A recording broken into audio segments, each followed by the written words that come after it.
The phone was ringing at 11:47 p.m. on a Tuesday night in March 1952. Jimmy Stewart sat in his leather chair staring at that black telephone like it was a rattlesnake. He knew who was calling. He knew what they wanted, and he knew that picking up that phone would change everything. But he also knew he had to answer, because that's what Jimmy did. He faced things head-on, even when every fiber of his being told him to run. "Jimmy?" The voice on the other end was smooth, confident. Studio executive talk. "Sorry to call so late, but this couldn't wait. We've got something big. Bigger than anything you've ever done."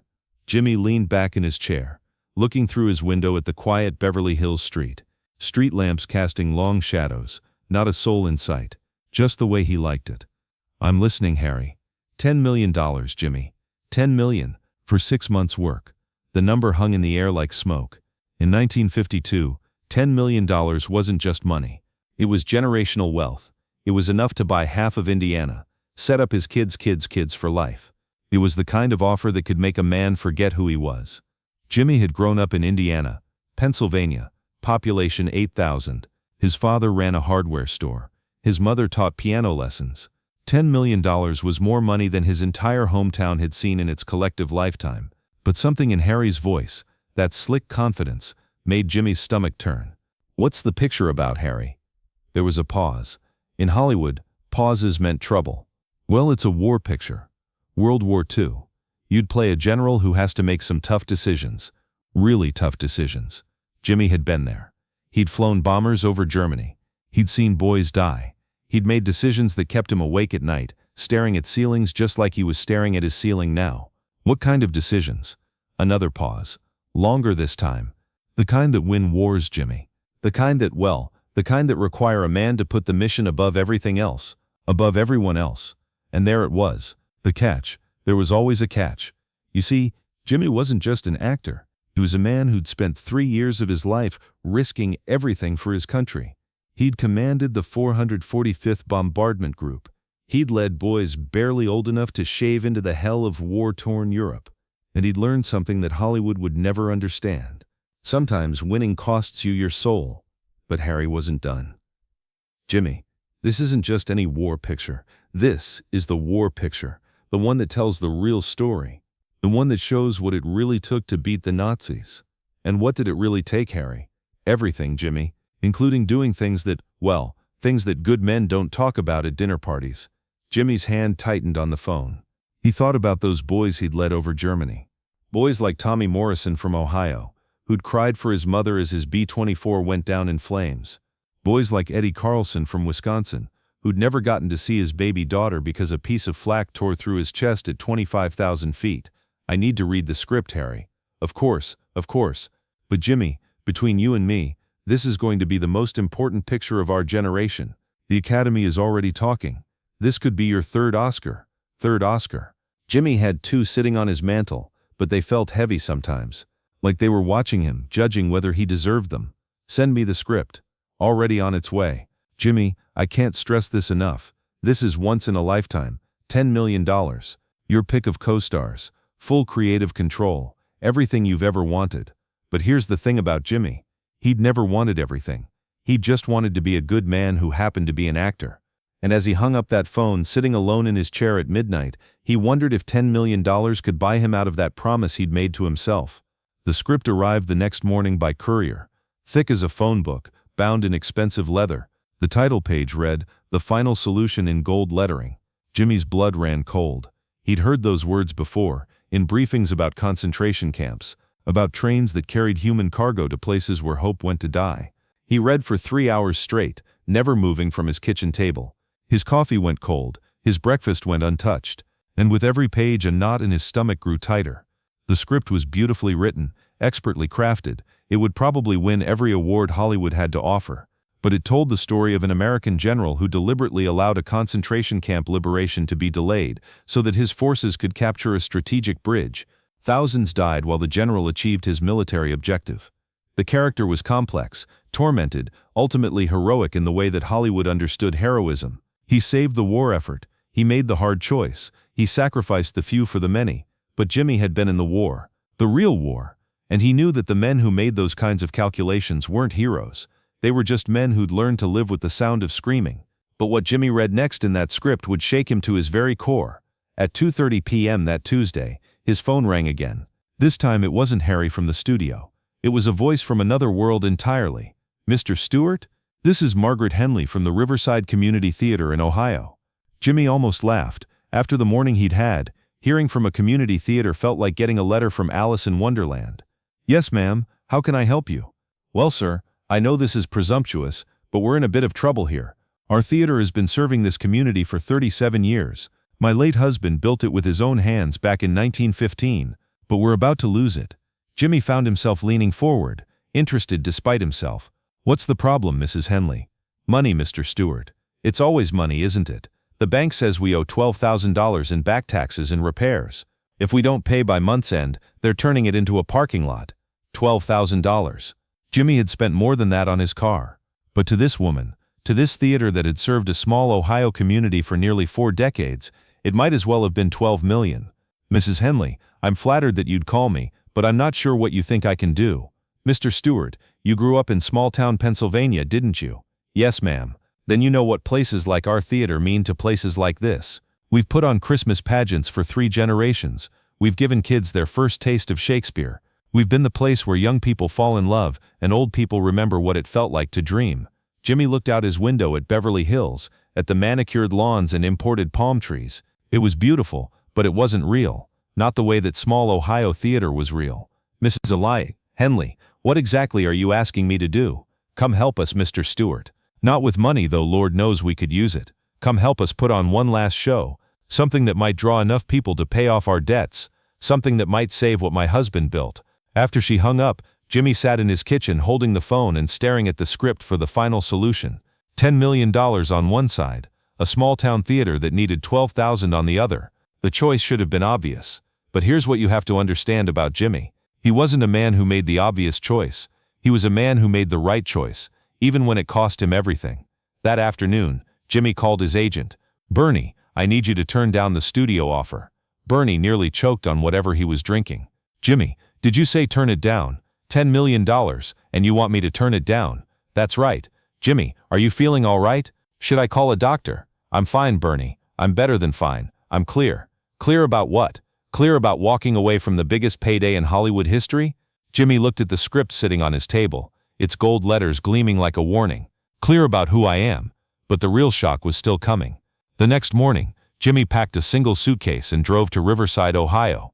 Population 3,200. The kind of town where everybody knew everybody, and strangers were noticed before their cars came to a complete stop. The Riverside Community Theater sat on Main Street between Muller's Bakery and Fitzgerald's Hardware. It was a modest building, red brick with white trim, the kind of place that looked like it had grown out of the ground rather than been built on it. Margaret Henley was waiting for him on the front steps. She was a woman in her 70s, gray-haired and small, but with the kind of eyes that had seen everything and still believed in something good. "Mr. Stewart, I can't believe you actually came. Mrs. Henley, I can't believe you actually asked." She led him inside, and Jimmy felt something he hadn't felt in Hollywood for years: peace. The theater was small, maybe 200 seats, with a stage that wouldn't have held half of a movie set. But it was real. The wooden floors creaked with stories. The red velvet curtain was faded but dignified. The air smelled of sawdust and dreams. "What did you have in mind for this last show?" Jimmy asked. "Well, we were thinking of doing Our Town. Seems fitting, doesn't it? A play about appreciating the simple things in life before it's too late." Jimmy smiled for the first time in days. "Mrs. Henley, that sounds perfect." For the next 3 weeks, Jimmy disappeared from Hollywood. He lived in a boarding house room above Greenberg's Deli. He ate breakfast at Meyer's Diner where the coffee was strong and the conversation was honest. He rehearsed every evening with a cast that included the local pharmacist, the high school English teacher, and a 16-year-old girl named Sarah, who reminded him of his sister back home. Word spread slowly, the way news travels in small towns. Jimmy Stewart was putting on a play at the community theater. Not making a movie, not cutting a record, just standing on a small stage telling the story of ordinary people living ordinary lives in an ordinary town. They sold out every night for a week. People drove from 3 counties away to see Hollywood royalty in their little theater. But something magical happened during those performances. Jimmy wasn't performing as a movie star doing the townspeople a favor. He was performing as a member of their community, telling their story. On closing night, the theater was packed. Standing room only. The performance went perfectly, and when the curtain fell, the audience erupted in applause that seemed to go on forever. But the real magic happened afterwards, during the curtain call, when Margaret Henley walked onto the stage with an envelope in her hand. "Ladies and gentlemen," she said, her voice barely containing her emotion, "thanks to all of you, and thanks to Mr. Stewart here, we've not only paid off our debt, we've raised enough money to keep this theater running for the next 5 years." The applause was deafening. But Jimmy wasn't thinking about the applause. He was thinking about something else entirely. As the crowd filed out and the cast changed out of their costumes, Jimmy sat alone on the stage, looking out at the empty seats. Margaret Henley found him there an hour later. "Mr. Stewart, are you all right?" Jimmy was quiet for a long moment. Then he said, "Mrs. Henley, can I ask you something?" "Of course. Your husband, when he built this place, do you think he knew what he was really building?" She sat down beside him on the edge of the stage. "What do you mean?" "I mean, do you think he knew he was building a place where people would come to remember what's important? A place where stories would be told that would help folks understand their own lives a little better?"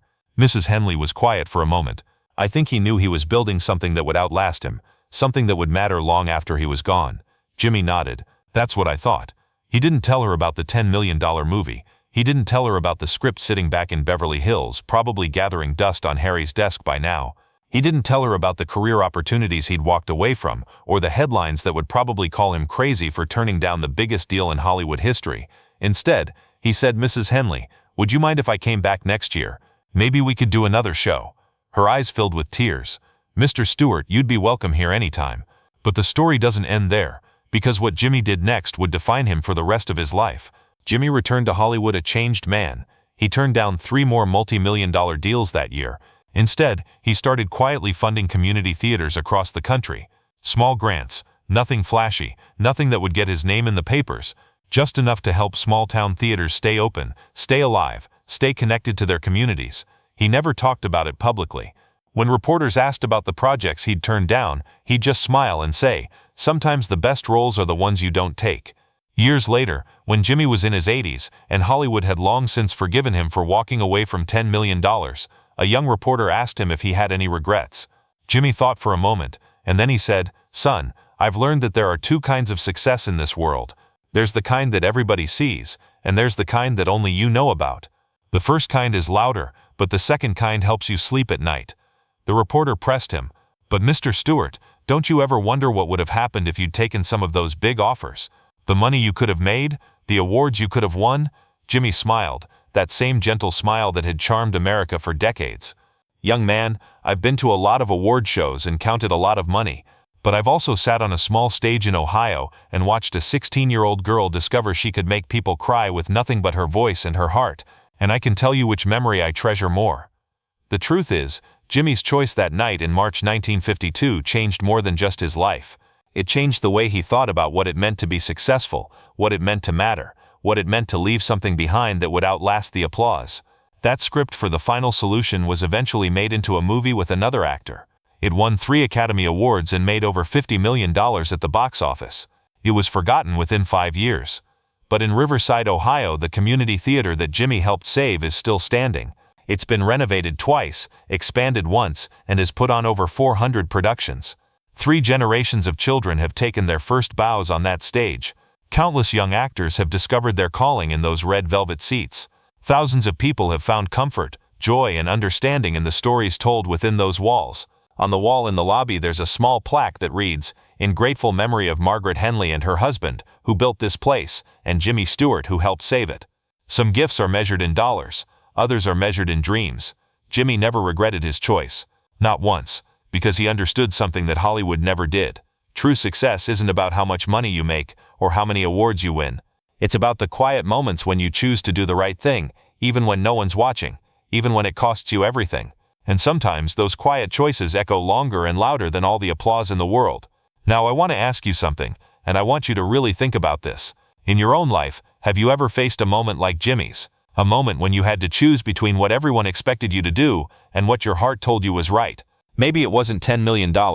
Maybe it was a job promotion that felt wrong, or a relationship that looked good on paper but felt empty inside, or a decision that would benefit you financially but cost you something more valuable. What did you choose? And more importantly, when you're lying in bed at night, staring at the ceiling like Jimmy did, which choice helps you sleep better? The one that impressed everyone else, or the one that impressed the person you see in the mirror? Share your story in the comments below. Sometimes the most powerful thing we can do is remind each other that we're not alone in these quiet struggles.